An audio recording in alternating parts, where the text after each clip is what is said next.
Hi, this is Misha, and we try to give you a range video for the 4th of July, but guys, it's approaching 100 out there before humidity. You get the idea. We couldn't. We tried, but so I thought I would just kind of lay out American rifles of the 20th century. This is just the standard issue, small arms. It is kind of, celebrate America, the progression of what was used in World War I, World War II, Korea, Vietnam. This isn't really a history video because if we did a history on each of these, we'd be here several hours. But we do have individual history videos on these, so if one of them interests you, check out the Historical American playlist. I started that a few weeks ago for just this purpose, to kind of show guns of particular historical. That's going to fall over because of how that bolt is. I'm going to cock that out. There we go. Particular historical interest. And we're going to begin, since we're doing 20th century, with the good old Springfield model of 1903. Firing 30-06, which is a cartridge model 1906. As most of you know, the difference between the year of this gun and the year of the cartridge was the original 30-03 was a round nose cartridge, whereas 30-06 is a point or a Spitzer cartridge, so it was actually a very modern cartridge for that day and time. The Springfield Armory more or less developed this, combining a few features from the previous Craig Jorgensen, along with the Mauser 1893. And contrary to popular belief, yes, the U.S. government, the Springfield Armory, did pay royalties to DWM in Germany for this. So it was at least an amicable relationship until World War I kicked off. This gun is actually pretty forward-thinking because it is a short rifle. Prior to this gun, America and most militaries were issuing a long service infantry rifle with a 29 to 31 inch barrel, and then a cavalry carbine with about a 17 to 20 inch barrel. But then the short rifle concept was just coming into use at the early 20th century, and this was really one of the first to go into general issue for mass production. It has a 24 inch barrel, so it was hoped that it would satisfy everyone having one single gun to send to all the branches, and it worked out very beautifully. These were manufactured at the Springfield Armory as well as Rock Island before and during World War I. This was officially the standard issue gun, although actually more of our next gun were put into the field. Springfield would keep making them after the war, but Rock Island would stop. They'd shutter the production line.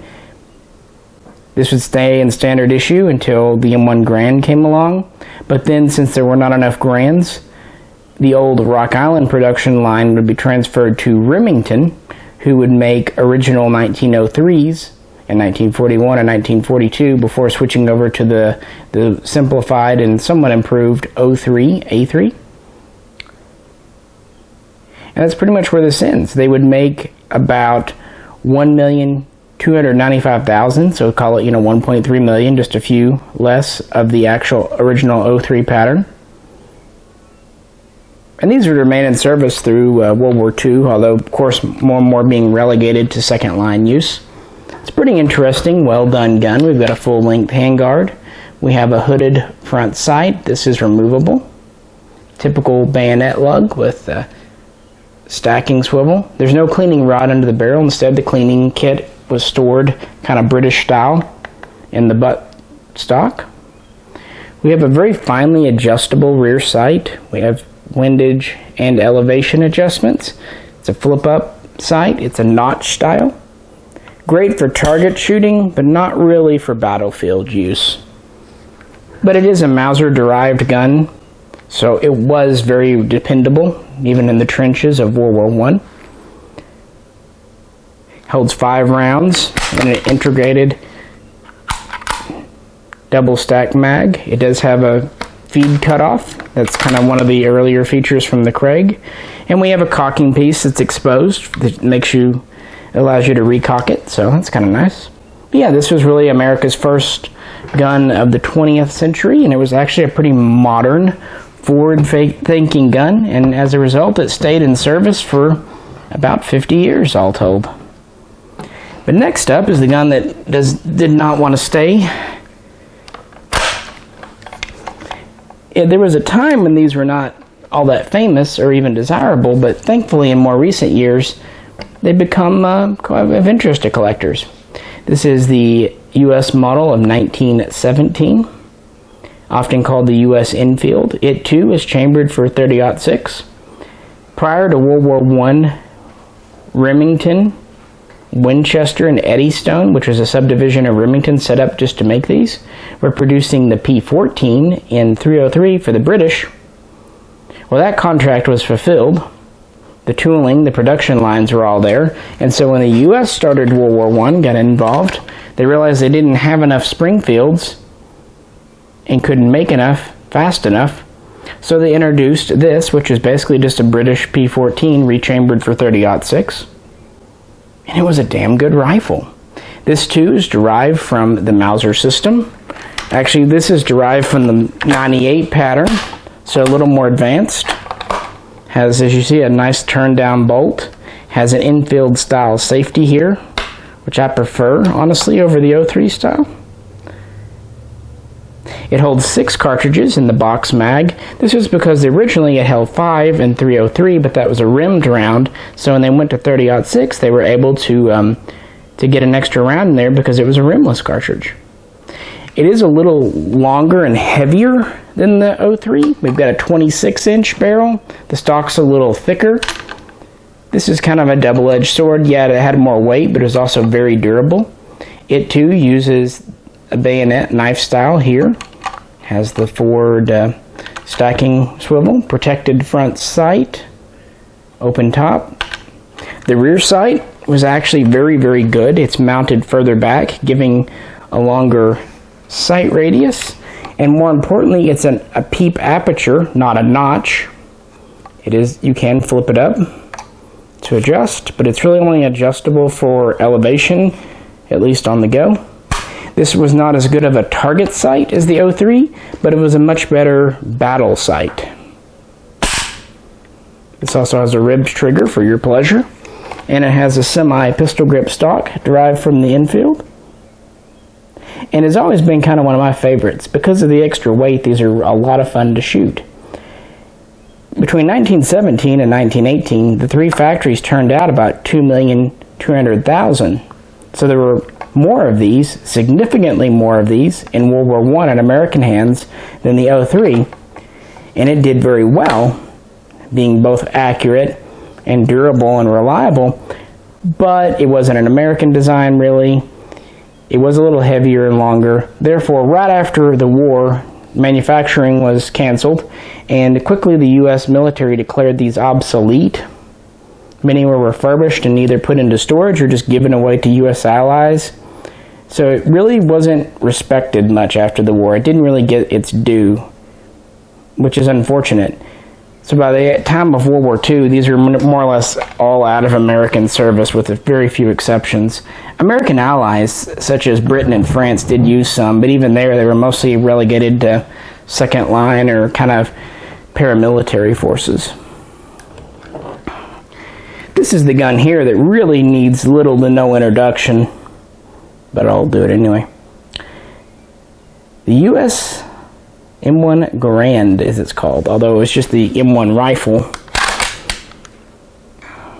Like the 03 and 17, this also fires .30-06, although initially it was going to fire a more intermediate, smaller diameter, lighter recoiling cartridge, but because the U.S. military had so much .30-06 on hand, they decided to chamber it for M2 ball. The brainchild of John Garand. Work began in the late 20s, and this went through a pretty protracted prototype stage, finally being adopted in 1936, but then they had some early manufacturing issues that kept it from going into production for a couple of years, at least in a major way. And then they redesigned the entire gas system. Originally this used the gas trap or bang system, But as everyone else, including Germany, found out, the bang system just wasn't very reliable. It corroded up, it fouled up too quickly. So this was quickly retrofitted around 1940 with a piston system, and thus was born the M1 Garand we know and love today. Like the 03, it has a 24-inch barrel. It obviously weighs quite a bit more because of the semi-auto operating system. It uses 8-round on-block clips, which you insert in the top and then quickly move your finger out of the way of. It too takes a knife bayonet. Originally it was a very long one. Later they went to short style. We have a protected front blade, open top. Actually quite similar to that 1917. As is the rear sight. We have a peep here, which is adjustable for windage and elevation. This has the earlier lock bar sights. So they kind of borrowed a lot of the sighting characteristics from the 1917 at least. It does have kind of a semi-pistol grip stock and stores quite a complicated, nice cleaning kit in the stock. These were produced during World War II by Winchester and Springfield, and then in Korea by Springfield, Harrington and Richardson, and then eventually by International Harvester, although they were pretty late to the game. And they would make, all told, about 6,200,000. And this would be standard issue until well after Korea. It would be eventually replaced in 1957, but it really wouldn't be pulled out of the field until the 60s and then used as a cadet training gun, you know, a National Guard gun, up until about 1970. And more importantly, these were given away in the hundreds of thousands after World War II to America's allies, including Italy, France, Britain. So the M1 Garand was almost a de facto standard rifle of NATO during the very early days. Like I said, there's so much history with this gun. It's a true American legend. The first time I shot one, I was 6. And yeah, check out the history video on that, because there's a lot to be said about the good old Garand. There's also a lot to be said about its successor, the M14, or in the case of this particular gun, the M1A, which is the semi-auto version. This was adopted in 1957 and would go into production a short time later, starting to go into the field around 1959. Basically, we just have an M1 Garand that's box magazine fed. Instead of being chambered for 30-06, it was chambered for 7.62 NATO, which is 7.62 by 51 or 308 commercially. Basically, this was just a shortened 30-06 round. It wasn't a true intermediate round. This was also given select fire as a capability, although it was vastly uncontrollable in select fire. So it was not terribly successful. That's honestly why it was the shortest lived standard issue infantry rifle of the U.S. for the 20th century. They didn't really start to hit the field, like I said, until 59, and already by 64, 65, they were starting to pull them out. The last production order came in 1965. These were made by Winchester, Springfield, TRW, and they did manage to make about 1,500,000, pretty large number. But it just wasn't, it was too little too late. It wasn't a modern enough design. It was not a well done design for Vietnam. But it's a very popular gun in America today.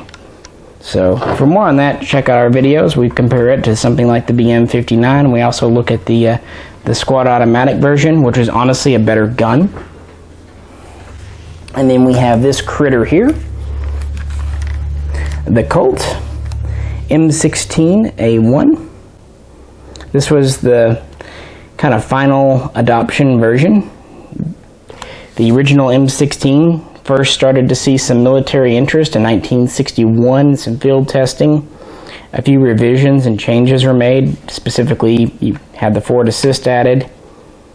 After some testing and changing, this was officially adopted in 1967 and saw widespread use in Vietnam, along with its then new 223 Remington 5.56 NATO cartridge, which was finally a true intermediate round, which made this actually controllable in full auto and also quite effective in semi-auto in the jungles. It's also very compact and lightweight. It has a 20-inch barrel, but it's a pencil profile. And after its initial teething troubles, it was actually a very good gun for Vietnam. These were initially produced by Colt. Later, GM would join in, as well as H&R in 1968. And the A1 remained standard issue until about 1982, but many could still be found in service up until the first Gulf War in 91, before they were retired. This is actually one of those. The upper is an original military upper on a Nodak lower. I mean, you know the AR-15.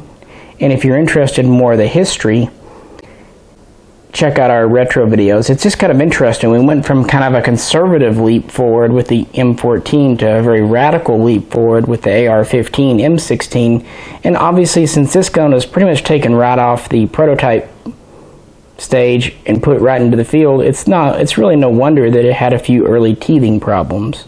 So yeah, more on this. Check out those vids, but I mean, it's definitely an American classic today. The first one of these I shot, I was a small child, and it was an SP1, and I thought it was fun then, and I still think it's fun today. And it kind of reminded me of a gun that Rambo would have, because that was a popular movie at the time. And finally, for our standard issue of the 20th century in America, got the good old M4. This is the original version. First adopted in 94 and started to go into the field in 95. This was basically Colt's culmination of the Carbine series, which began with the Car-15s and the XM177s. It's another AR. It just is made more compact, 14.5-inch barrel. It's a little heavier, thicker handguards. It has the Carbine linked gas system, removable carry handle with a Picatinny rail. The earliest M4s did have a fixed carry handle, A2 style, but very soon they went to the removable. It has a Carbine linked gas system, buttstock, receiver extension, 4-position. This is the M4 style stock. Actually, for the first several years of production, they used the late Car-15 stock made out of polymer. Got the A2 grip. At this point, 30-round mags were standard. Again, this is an early gun, so you see it here. Obviously, as time has gone on, more rails, optics, different stocks have been added. But this came into use pretty soon after the end of the Gulf War, and the M4 is still standard issue in the military today. Most we have been either manufactured by Colt or FN. FN also made some of the older M16 type guns for the U.S. military. And this is also kind of one of my favorites. Mostly because when this first came out, you couldn't get one as a civilian because of the assault weapons ban at the time. So as soon as that came off in 04, this was one of the first configuration guns I went out and grabbed just because I could. It's just not the same when you don't have the stock or the flash hider or the bayonet lug. It loses something when you neuter it. And it too wasn't a huge leap forward, but it did show the changing warfare of the late 20th and 21st centuries, where small, compact guns, long-range shooting was less common, more urban warfare. And of course the U.S. military, along with others, was getting more and more mechanized. People weren't marching into battle. They were being driven into battle, or in some cases airlifted in or dropping into battle. So a compact gun, that's why a carbine finally became standard issue. Before that, we had things like the M1 Carbine, but they weren't the standard gun. Well, like I said, I hope you kind of appreciated this little walkthrough of the 20th century of U.S. rifles. and just kind of celebrating our country and the 4th of July and Independence. And hope you're having a good holiday. And as I said, if any of these interest you or just want to listen to me ramble on even more, please click on the playlist and see what else we've got to offer. We really appreciate you tuning in.